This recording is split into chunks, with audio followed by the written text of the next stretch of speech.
All right, so we're going to hit the study of Amos. And Amos was in the 8th century. And it's really interesting to talk about what was going on in the 8th century.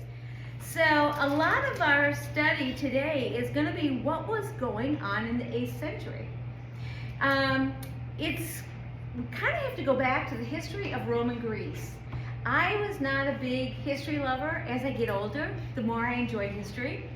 And I didn't flunk history, but I think I would have enjoyed it a lot more as an adult. But world history, I sure didn't. I don't even know if I remember taking world history. But Rome was founded in the 8th century. And it established the law and order all around the Mediterranean world. And they established the roads. And they are kind of known for bringing the gospel around because of their road system. They're responsible for allowing all our missionaries from the New Testament days to taking the gospel around. So what was Greece doing? Well, Greece was laying the foundation of the modern obsession of sports. Can you believe that the Olympics started in the 8th century before Christ? Does that blow your mind? Yeah. To think that the 8th century was when the Olympics were going on. And their language is spreading everywhere. Now remember, in the New Testament, a lot of things were spoken in Greek. So, we were like, what language? Hebrew, Aramaic, Greek. So a lot of things are in Greek. So if the Romans were building roads, it was the Greek language that was going to spread the gospel quickly. They were laying the foundations for art, for architecture, and they were planting cities everywhere and introducing democracy to the world through those cities. Now there's no trace of democracy in the Bible, because remember, that's D-E-O. But God wanted theocracy, T-H-E-O. Remember, Theo is what? Remember the guy who remembers everything? Theo is God, and Theo is man. So God wanted everyone to follow him and his rule, but man wanted democracy. Haven't we heard the last 4 years? They're stealing our democracy. But God wanted theocracy. Well, also the Chinese civilization was really coming around in the 8th century, as was the Indian from India. So that also goes back to the 8th century. But what was God doing? What was God doing in the 8th century? Well, he was having big problems. With who? With his people. His people were giving him a lot of problems. Remember, what was God's plan? He wanted his people to do what? Anybody can answer, okay? I do want you to talk. What did God wanted his people to do? I'd say basically just to obey his word. To obey his word, to represent him. Represent him. He wanted them to live in such a way that the whole world would say, I want your God. I want your God. He keeps asking us, how can we reach our community? Isn't that the same way? Mm-hmm. That we're to live so that the whole place says, who's your God? Mm-hmm. Your God seems different than the God that I serve over at my church. I know that sounds a little strange, but we should live in such a way that our God almost seems different. Mm-hmm. And but the whole plan was going wrong, and so he needed Amos and he needed Hosea, as we're going to see, because he's going to come along. Now, he brought them to the crossroads of, can you just turn that a little bit? Yeah. He brought them to the crossroads of the world, okay? We don't today think of the fact that this was the crossroads of the world. But people from Africa to go up into wherever else had to go here, okay? And the people up here to get over anywhere else had to go here. So They all met somewhere, it was somewhere in here. It was right around this area. If you would look down from the satellite, you could literally see, if there were satellites back in the 8th century, you could literally see the well-worn trail of people and how they would travel up from here to here and up from here to down here. Okay? Turn a little bit more. You could literally see that. And so God put them in this spot for a purpose. Okay? And remember, he had a covenant. That covenant was, you obey me and I will bless you more than I bless anyone else, but you disobey me and I have to curse you more than I curse anyone else. That was their choice, their privilege, and their responsibility. Now let's just go back to the 2 kingdoms. Remember, they started out as one. This was one group of people, one kingdom. But they were one people of God, but 2, there had been that civil war. They became a kingdom. They wanted a king. Remember back in 1 Samuel? They said, we want a king. We want a king we can see. They had an invisible king, which was who? God. That's right. So I want you to turn. Well, no, not yet. But in 1 Samuel, they begged for a king, and God told Samuel, tell the people, kings are expensive. They're going to take your sons and put them in an army. They're going to take your daughters and put them in a palace harem. And they're going to take and take and take. And I think we can see from our own government, we didn't know they took and took and took. Did we? We had no clue. We had no clue how much they took and took and took until we have been finding out how much they have taken and taken and taken. Earthly kings or presidents are expensive, but they still wanted a king. So God said, okay, I'll give you one. So their first king was who? Do you remember who our first king was? Do you remember who our first king was? I couldn't get them off the top of my head. Samuel, I think? No, Samuel was the high priest. Joyce? Saul. Saul was our first king. That's right. He's good looking. He's handsome. He's tall. He came from the tribe of, do you remember who the tribe was that he came from? I know his father's name was Kish. Q-U-I-C-H-E? K-I-S-A. K-I-S-A. Kish. Right. Joyce, do you remember which? I don't. Benjamin. He came from the yeah. tribe of Benjamin. Small tribe. Yes, because later we find out somebody goes after the tribe of Benjamin and is tough on them just because of Saul. So, but Saul has some serious weaknesses of character. And so I want you to turn to 1 Kings 11.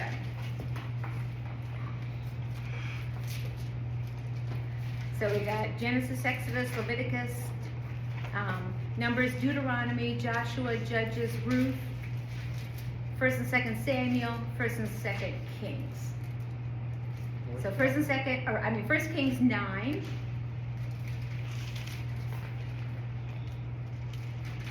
And it is verse 9 through 11.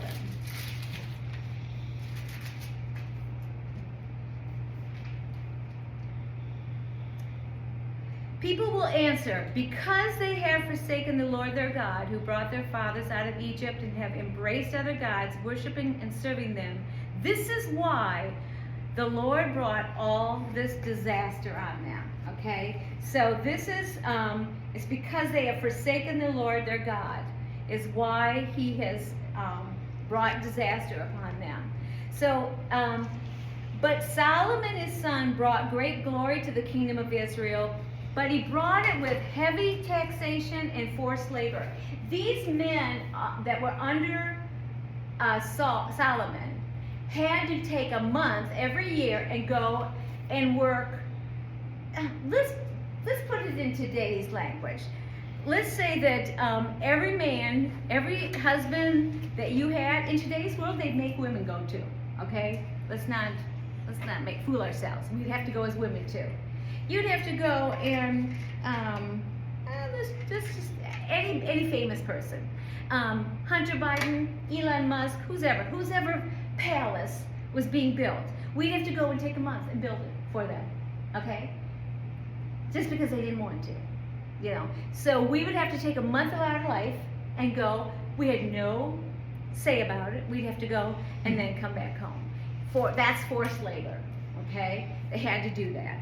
So, plus being heavily taxed. So, but he built a magnificent temple, but that heavy taxation and forced labor were not popular. Well, as soon as he died, the North rebelled, okay? Because all the wealth was concentrated down here in the southern part. So I'm building up to explain to you why everybody got mad, okay? So the tribes of Israel didn't like that wealth being concentrated down there, and because of the taxation, as soon as Solomon died, there was civil war. So the 10 tribes in the north became Israel, and 2 tribes in the south stay loyal to Jerusalem and to the royal line. Do you understand what I mean when I say the royal line? The royal line? The bloodline of Jesus. The bloodline of Jesus. The bloodline that becomes Jesus, but that line is first who? Jews. David. David, yes, because the bloodline comes through David, right? Okay. So, I want you to now stay in that 1 Kings 11, because Jeroboam is the first king. Okay? Now, God told Jeroboam, there was a prophet that came and said to Jeroboam, I'm gonna have you be king, but you got to obey me. Okay? And so, if you obey me, I will bless you. And so, 11:29.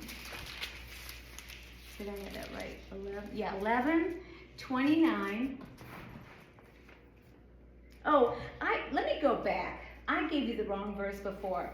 When I was talking about why the kingdom split. 11:9 is what I wanted to read to you. I thought I was kind of goofy when I read that to you. 11 verse 9 says, the Lord became angry with Solomon because his heart had turned away from the Lord. I'm in chapter 11, verse 9.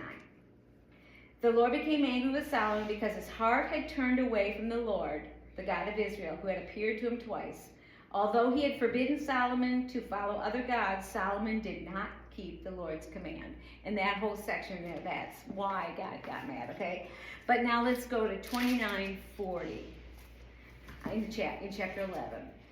About that time, Jeroboam was going out of Jerusalem, and Ahiah, the prophet of Shiloh, met him on the way wearing a new cloak. The 2 of them were alone out in the country, and Ahiah took hold of the new cloak he was wearing and tore it into 12 pieces. Then he said to Jeroboam, take 10 pieces for yourself, for this is what the Lord, the God of Israel, says. See, I'm going to tear the kingdom out of Solomon's hand and give you 10 tribes. But for the sake of my servant David, and for the city of Jerusalem, which I have chosen out of all the tribes of Israel, he will have 1 tribe. I will do this because they have forsaken me and worshipped Ashtaroth, the goddess of the Sidonians, Shemash, the god of the Moabites, and Molech, the god of the Ammonites, and have not walked in my ways, nor done what is right in my eyes, nor kept the statutes and laws, as David, Solomon's father, did. And so he's saying, I will give you this whole kingdom. And but then if you go over, in 38, he says, if you do whatever I command you and walk in my ways and do what is right in my eyes by keeping my statutes and commands, as David my servant did, I will be with you, and I will build you a dynasty. But do you think this guy did that? Do you think he followed? Because what did we learn about all the kings in the northern kingdom? Did any of them live for God? No, not a one. There were 22. Not one of them lived for God. And in the southern kingdom, I think, what did I say? There were 8 that did out of quite a few. So Jeroboam did not live for God. And so, but he decided that he needed a temple built. He built one in Bethel and he built one in Samaria. And so look at chapter 12 in 1 Kings, in verse 28 and 30. It says, in verse 28, after seeking advice, the king made 2 golden calves. He said to the people, "It's too much for you to go to Jerusalem. Here are your gods, O Israel, who brought you up out of Egypt." One he set up in Bethel and the other in Dan. So that was the golden calves. And this became a sin, the people who went even as far as Dan to worship the one there. Okay, the question is why? Why did he do that? The answer is in verse 26 and 27. Jeroboam thought to himself, the kingdom will now likely revert to the house of David. If these people go up to offer sacrifices at the temple of the Lord in Jerusalem, they will again give their allegiance to their Lord, Rehoboam, king of Judah. They will kill me and return to King Rehoboam. So he was afraid because Jerusalem isn't that far. They could have easily just walked over and just gone to the temple there. So see, he had golden calves built here and built here in Samaria. Now I think I talked about this before, but if you remember in the New Testament, when Jesus he's going through Samaria and he meets the woman and the Samaritan woman, and he says about going to the temple, and she says, but which one? And so I never understood why she was asking that. Now you understand. Because she's saying, well, we got the one here, we got the one there, which one should we go to? This is why. So see, it's so interesting when you understand the Old Testament, the New Testament makes more sense. So I love that. I love things that make sense. So, and also, it's interesting because the kings in the northern kingdom, they were assassinated. They had coups against them. They did not reign for very long. Their average was 3 years. The southern kingdom, their average was 33 years because quite a few of them did reign and were good kings. So now, what was the social condition of the northern kingdom? Because that was a real problem. Socially, though, it was an era of peace and prosperity. Prosperity is where we think we can do everything on our own. We don't need anybody when things are going well. I think sometimes in times of war, we tend to realize we need God or whatever. So, and remember, Jonah is over here in Assyria, and he has brought them to God, and so they're not thinking of war and coming against the northern kingdom, right? Because he's talked to them, and there's no immediate threat, and a generation grew up that had never known war, so that affects people. So it became a great time of prosperity, especially now we're under Jeroboam II. So remember those trade routes that go right through here? Well, that meant that they could trade really well. And so they got into the import-export business with a vengeance, and they developed commerce. Banks flourished, if you can imagine. They had banks somehow. Don't look like ours, but they were lending money all over the place. They were creating their own things, their own food maybe. I'm not sure what all they could do, but their gross national product went up. So that means they weren't having to buy things from other countries, no tariffs on them. Their standard of living went up. They had luxury goods everywhere. Status symbols, the big status symbol was to have a second home. If you can imagine, I mean, it was talking the 8th century. So they had summer homes up in the hills, and so to go someplace in the heat of the summer. And so if it was today's world, we'd call it the jet set. They were the get quick rich boys, and so it was a very affluent society, and real estate was big. Now, what's interesting, it reminded me as I was reading about this of the time in real estate when the poor people that I was working with would try to get a home, and they would, people were putting multiple offers on a home, but investors could come in, and they didn't have to have a loan, so they could come in, put in top dollar, and they didn't have to have a loan, so they could put cash down. And they would beat out my clients. And to this day, I don't know if any of some of those clients ever bought a house because they got so discouraged. And so it widens the gap of the people who have money and the people who don't. And then there's no middle people. And this is what was going on here, is the rich got richer, you know this phrase, the rich get richer and the poor get poorer. That's what was going on. So it was the haves and the have-nots. And so this always, I think now you can really understand when I say that there's briberies, the courts were being bribed.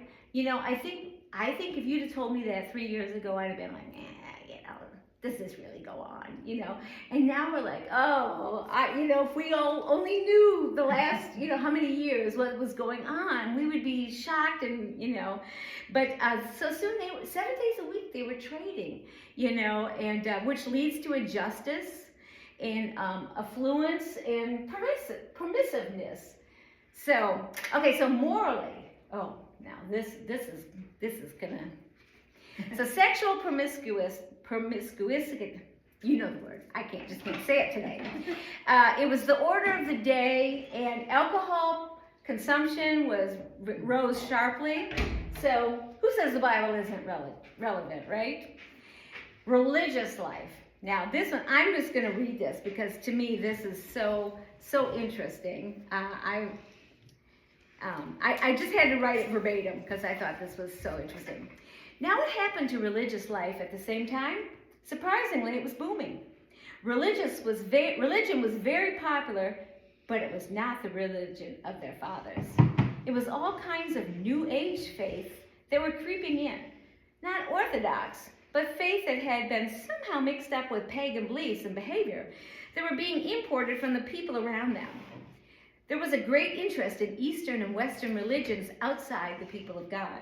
And in particular, the religion was being focused on the creation rather than the creator, on Mother Nature rather than Father God. And there was a great concern about the fertility of Mother Nature, and the fertility cults, as we call them, were creeping in.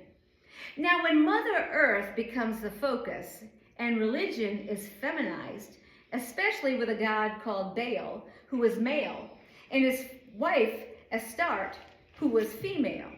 This was the female of the species, and when the goddesses come in, it's not long before religions become sexual in practice.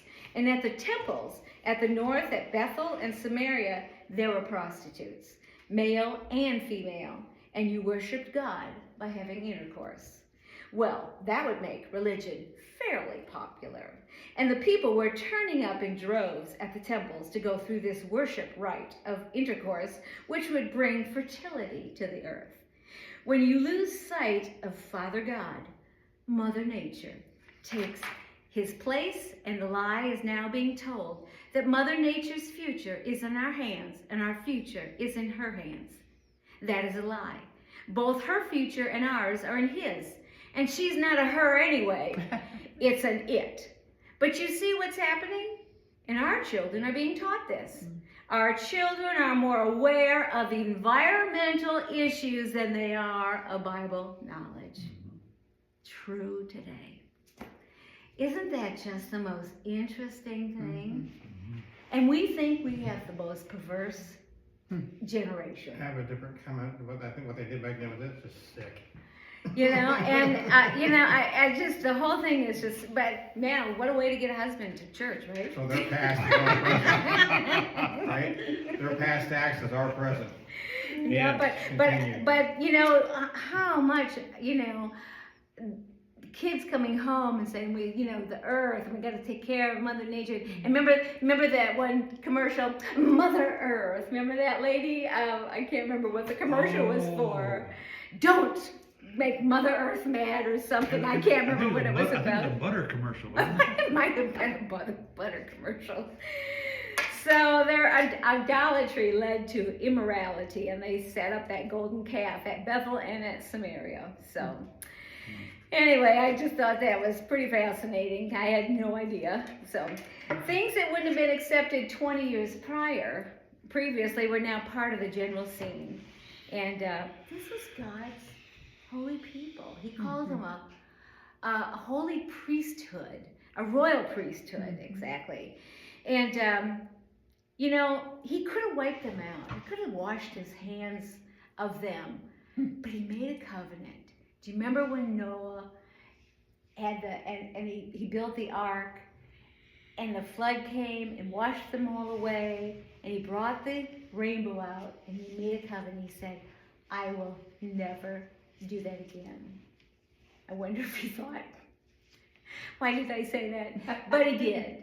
And he stands by his word. And so he, when he marries for life.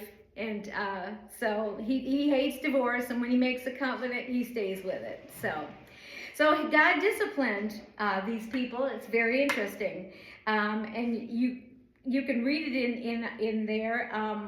We will go through it, but we're not actually in the Amos yet. So what he did to discipline these people is interesting. Amos goes through the list of these things.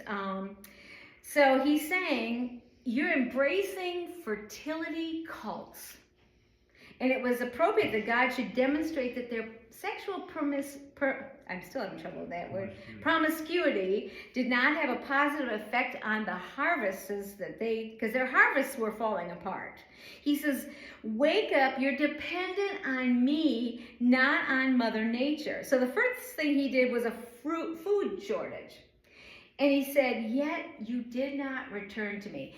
The book of Amos, he repeats himself a lot. There's a lot of phrases that he keeps repeating. And his next thing he did was a water shortage. There was no fresh water for them. And he says, yet you did not return to me. The third thing he said was he sent disease to the crops and the animals, and the locusts came and the mildew came. And he said, still, yet you did not come to me.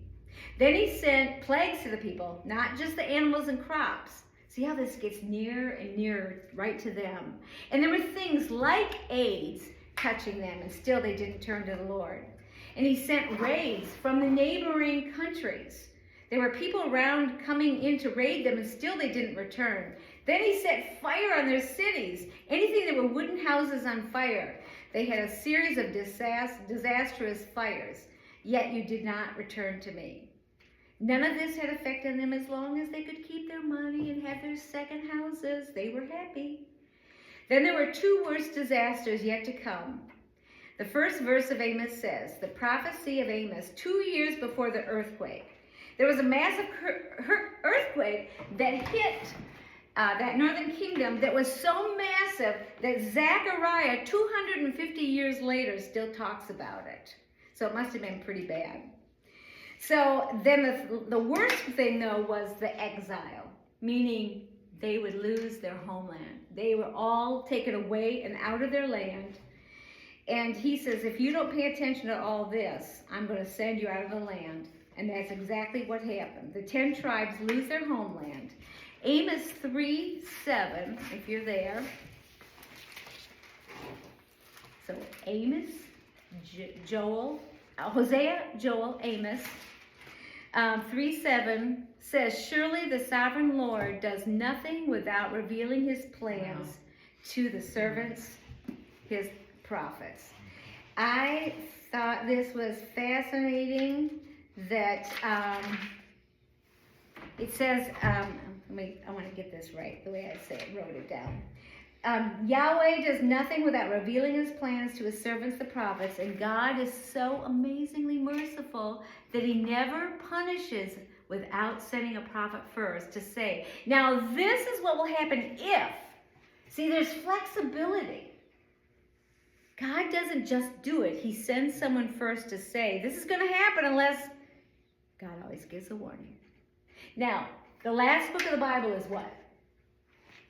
What's the last book of the Bible? Revelation. Revelation. It's a warning to the whole world of what God is going to do. But what do? What do our loved ones that aren't saved yet? What do they say about Revelation? Not going to happen to me. I'm not worried about it. But yet, here we are, living in the same way that these people are living. Here's Amos. He comes to give this message of what is going to happen to you, and the people aren't even worried. God says, yet you still did not turn from me. And yet we have loved ones, we have neighbors. We got the same thing. Revelation is telling them. Preachers on the TV, preachers on podcasts, preachers in churches every Sunday saying what's going to happen. And yet, they're not listening. You know? I guess it really hit me. We're living in the same thing today. The same thing is happening, and people aren't listening. People are sitting in church today, and they're like, yeah, I want to live my, I'll live halfway in the world and halfway in church. I'm okay. But God says, no, I want you to give everything. I mean, there's a verse in here that says, in chapter 5, verse 22 and 23. Even though you bring me burnt offerings and grain sacrifices, I will not accept them. Though you bring choice fellowship offerings, I will have no regard for them. Away with the noise of your songs. I will not listen to the music of your harps. He says, imagine God hating your worship because you're not doing it with the right motive. You know, I can remember in a lot of churches leading worship and people just standing with their arms closed. There was no worship in their hearts, you know, and it would break my heart, because they were almost put out that they had to worship. They didn't even understand that you are singing to God. It's not about what I'm asking you to sing. It's your job to sing because you're singing to an audience of one. You're singing to God. Okay, this is not about me and what I'm doing. It's about you are standing before the King of Kings at that moment. And, it's just sad. But here he's saying, imagine if he hates your worship, And so, so now we're in the book of Amos. That was a long introduction. So, it's the year 750 BC, right in the middle of this 8th century.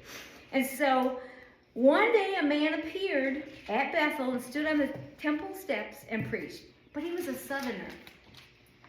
So, he lived in the town of Tekoa.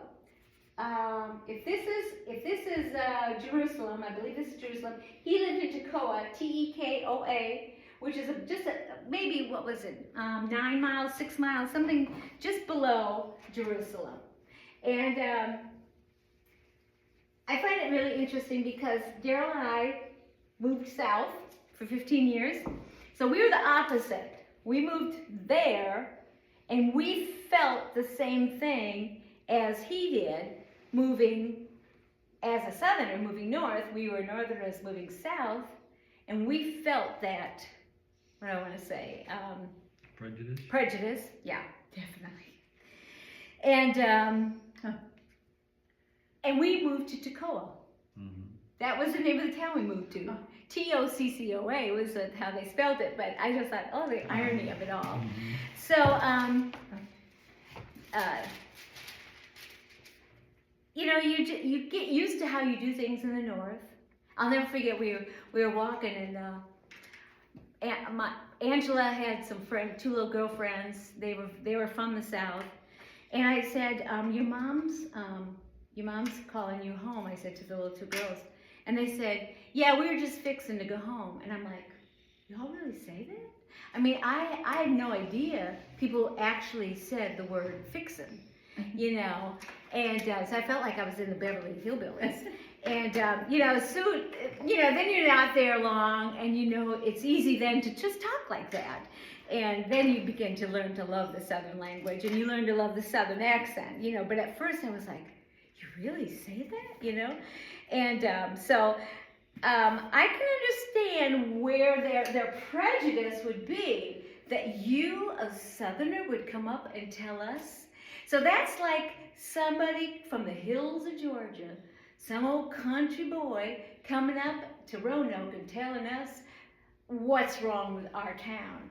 We would not take kindly to that at all.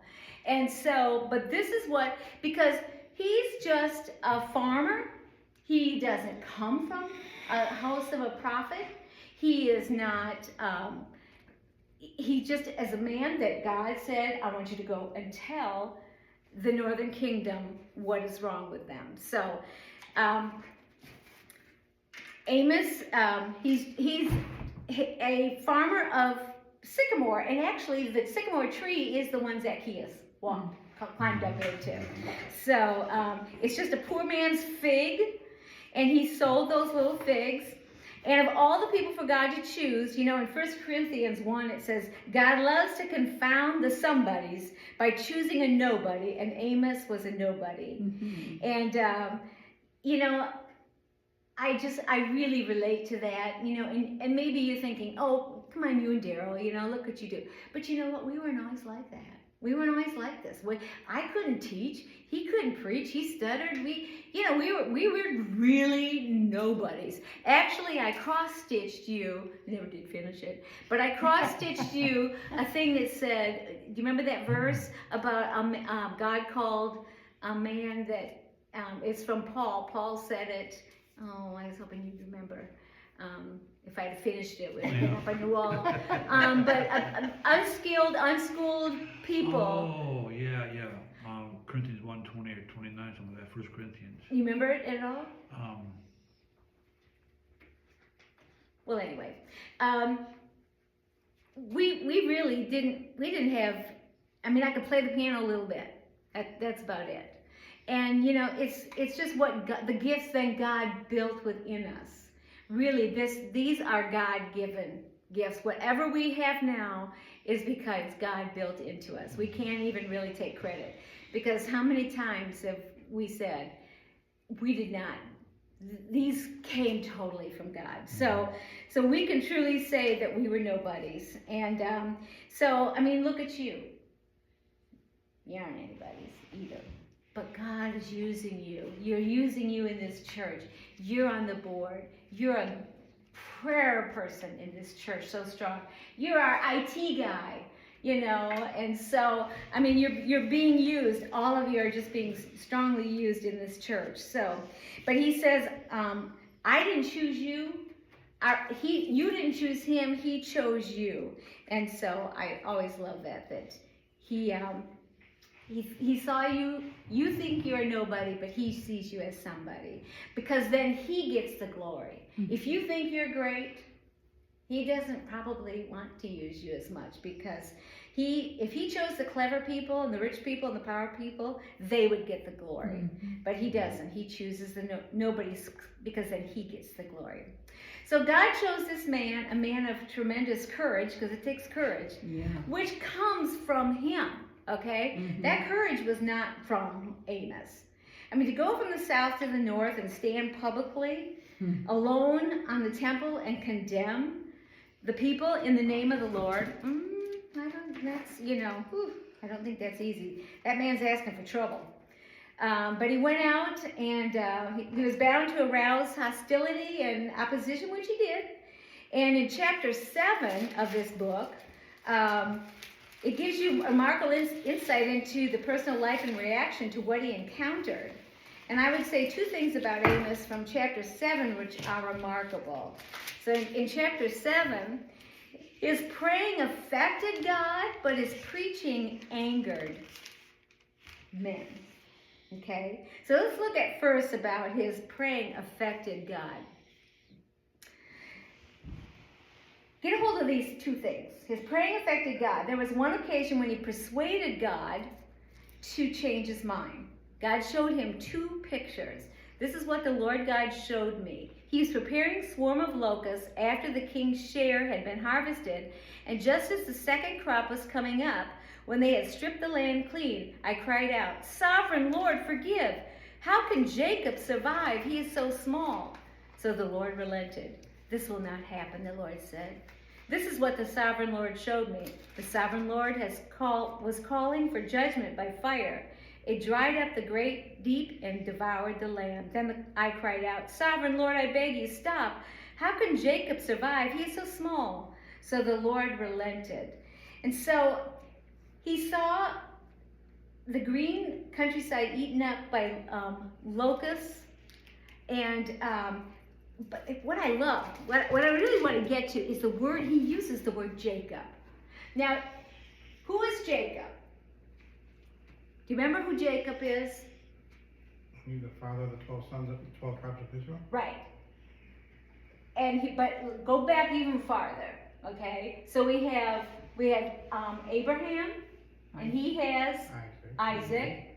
Isaac has Jacob and Esau. That's right. Okay. So here's Jacob. He's the father, but then where does this word come in? Where does the word Israel come in? That came from Joshua. Nope. No? No. I shouldn't just out and say no. God changed Jacob's name to Israel. Do you remember that? Remember that. Okay, very important. Jacob's name was changed to Israel.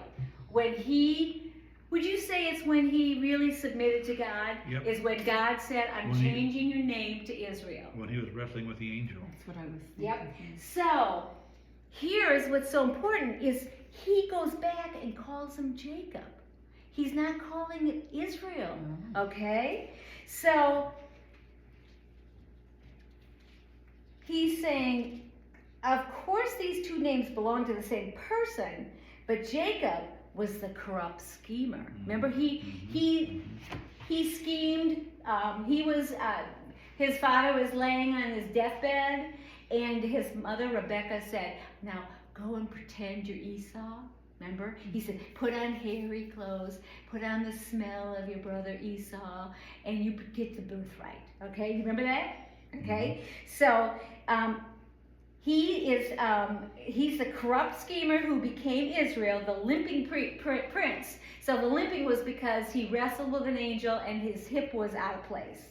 So it's interesting that Amos pleads not for Israel, but for Jacob, as much as is to say he's reverted back to the type, okay? The type of I don't know what word to use, but he's calling it a type.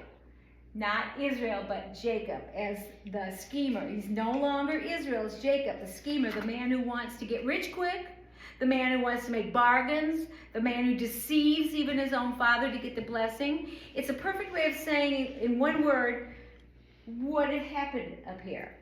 Israel had gone back to being Jacob. Okay? Yep. That says here that, how could Jacob live? Mine says, how could Israel live through this? It says Israel in both of them. Oh. Mine's got Israel. Yeah, see, that really throws the whole thing off. It does. But I knew what you meant. Yeah, it really, but it throws, I mean, it doesn't throw it off, but it takes away some of the beauty of the story. Yeah, so that's interesting. It probably makes more sense if you're trying to read it in a very simple way, but if you go back more into the Greek, it really makes it come alive more to say Jacob, because it's putting it in, saying, this is going back to before Jacob met God and wrestled with the angel. But he says, Jacob is so small, please don't do that. And his praying actually made God relent. So I just thought that was really interesting. See, prayer can change God. We know it can, but this is big stuff to change God in this manner. Now, we can't change God's character, okay? But we can change his plans. I find that incredible. This is no impersonal God that we serve. This is a God who listens to us. This is a God who wants us to persuade him. Do you find that fascinating? We have a God who wants us to persuade him. This is why Jesus says, go on knocking when you pray. Go on knocking until he gets out of bed and gives you bread. That is a parable that Jesus talks about. Keep on knocking until that man gets out of bed and gives you the bread you're asking for. He's asking us to change God's mind sometimes. Now, the trouble is we don't know when we should and when we shouldn't. But I say do it. Do it. And, so, but you can affect God by your prayer. And, I mean, that's the way I'm praying for my daughter and her barrenness. I keep praying. And I'm not giving up, until it just can't happen. So anyway, so number 2 is his preaching angered men. The other side of it is that his preaching angered men, and it particularly angers the religious leaders. I'm afraid prophets are not popular with priests and religious leaders and pastors, and sometimes with religious people in the church. The board members, the elders, sometimes there can be enmity between the status quo of the church. They're a threat. People don't like threats. So how did Amos get his messages? Well, we've talked about that before. He had visions while he was awake and dreams while he was asleep. And he could see in the future. There's a lot of pictures in Amos, things he saw, and he painted verbal pictures. And one of the most telling is a basket of ripe fruit. And that's in chapter 8. He talks about a basket of ripe fruit. And it's so ripe that he realizes it's on the verge of going totally bad. I make a lot of smoothies. It's one of the ways I'm dieting is eating a lot of smoothies. So I get these bananas, and I don't care how ripe they are when I bring them home.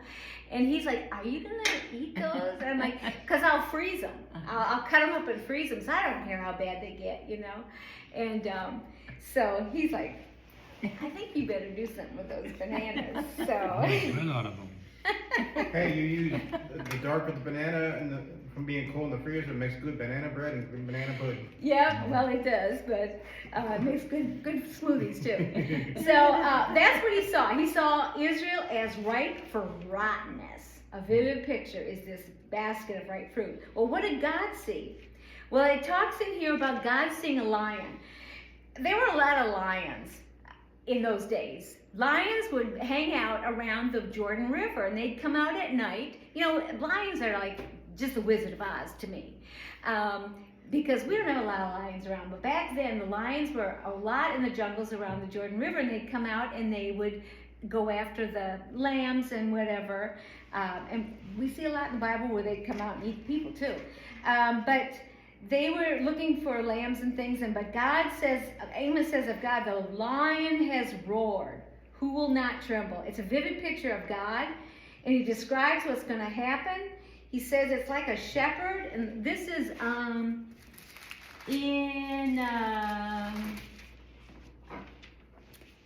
3 verses, it starts in 11 and it's around in verse 12. He says that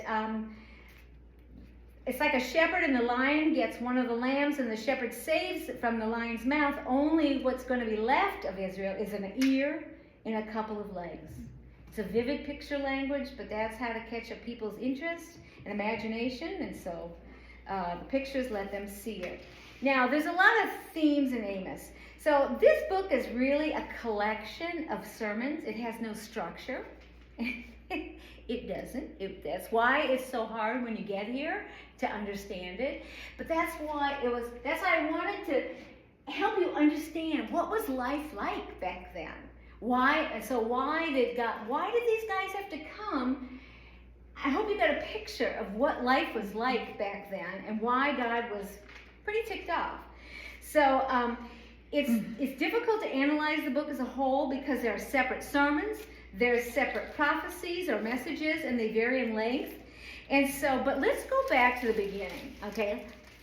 Because the first, in chapter 1, he starts out with Damascus. So here we are up at Damascus, okay? So he starts out with a prophecy in Damascus. And he's And he starts saying to the people on the streets there, this is what's going to happen to Damascus. And they're like, yes, they're cheering him on. We love to hear that because, yeah, those people in Damascus, yeah, they are rotten. Then he goes over to Gaza. Now, Gaza is over here, okay? Right on the water, okay? So he says to them, and he keeps saying, for the 3 sins, even 4. And so that, usually you'll say 2 sins, but he's saying it's not about a number of sins. He just means it's enough sin. It's enough for me, okay? That's what he's saying. And these were the Philistines, the people in Gaza. And so he's giving there the what's going to happen to them. Sure enough, cheering. Yeah, we love hearing that. Then he goes down to Tyre. In verse 9, he gives them. That's the neighboring countries, okay? So he gets down to Edom. Edom is over here,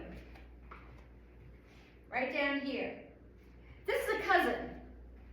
Edom is Esau's relatives, okay? Esau, do you remember who Esau is? Esau is Jacob's brother, twin brother, okay? So Edom is right here. This is a good place for me to tell you. Edom is right there. So this is his cousin. Edom was not good to them, so they're like cheering, good. I think Edom needs it. Yep, give it to Edom. So then they go down to Ammon, A-M-M-O-N. I'm not sure, I can't put that on the map to where Ammon is. Ammon, do you remember who Lot is? Now really go back into time. Anybody tell me who Lot is? Wasn't that Isaac's, it's not a son, wasn't it like Go his back cousin? farther. Go back farther than, go back. Abraham's nephew? Yes, Abraham's nephew. Remember, this is way at the beginning. We're talking, there's Adam and Eve, then we have Noah, and then we have Abraham. Abraham is called from Ur to go to the promised land, and his pesty nephew says, can I come too? So Lot comes, but then Sodom and Gomorrah happens. Okay, they're in Sodom and Gomorrah, and the wife gets struck with and becomes a pillar of salt, but he has 2 daughters. Those 2 daughters, they go into a cave with Dad, and these are crazy people. He has sex with both of his daughters. Ammon is the daughter of the son of the youngest daughter. Okay?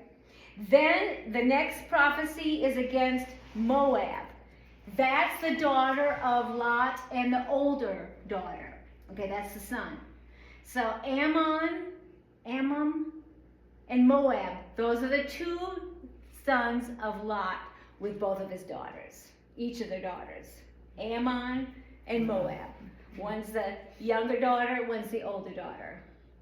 Okay. So that's their cousins. Edom, Ammon, Moab. They're cousins. Okay? So but they're still cheering. Yes, give it to them. They're all rotten, those people. They need to have all this happen to them. But then they get to chapter 2, verse 4. For the sins, even for 4, of Judah. Now this is their sister. Okay? We'll call them their sister. This is Judah. Now they're still like, yeah, you know what? Give it to them too. And so they kind of cheer on about Judah because they're not even real happy with Judah. But then, verse 6 of chapter 2, he says, shock of them all, he hits it with them. Now I got to talk to you, Judah. And he goes on and tells them everything I told you about. Remember I told you all about, what did I tell you about? I told you about their sexual promiscuity, about their fertility gods, and I mean, can you imagine anything worse than sexual intercourse at the temple? I mean, to me, I can't think of anything worse than that. But I mean, just everything, their gods being money and homes and just everything else, you know, that's, so just so interesting. He starts by condemning Israel's neighbors, their inhumanity. Then he moves to the ethnic cousins of Israel, their bad reputation, till he moves closer to home, condemning their sister. Then he hits so many bullseye right into them. And so their unfaithfulness to God. And he says, you've forgotten even how to blush. You're totally insensitive to what's going on. You're exploiting the poor among men, and you're indulging your flesh before God. And you don't even realize it. You've accepted it all. And he says, you're the only family. You're my family. You're the one family I've known of the earth, and I must punish you more severely. You've had more privileges than any other nation, therefore you have more responsibility. And you know, that's a principle that runs through the New Testament. We as Christians are among those who have heard the gospel, who do know the Ten Commandments, and therefore God is going to deal with us even more severely and judge us by a high standard because we have known where others have not known. So there are 3 sermons in chapters 3 and 6. Number 1 is, yet you have not returned. Seek me and live. He says, there's another, he preaches a sermon built around the word seek. Seek me and live. Seek the Lord. Seek good and not evil. He says it's a whole sermon built around the word seek. Seek involves making an effort to find something out. I mean, what a great sermon that is about seeking. That's one of our problems. We wonder, why don't I grow? It's because we got to seek. We have to seek. That's the whole secret, is seeking.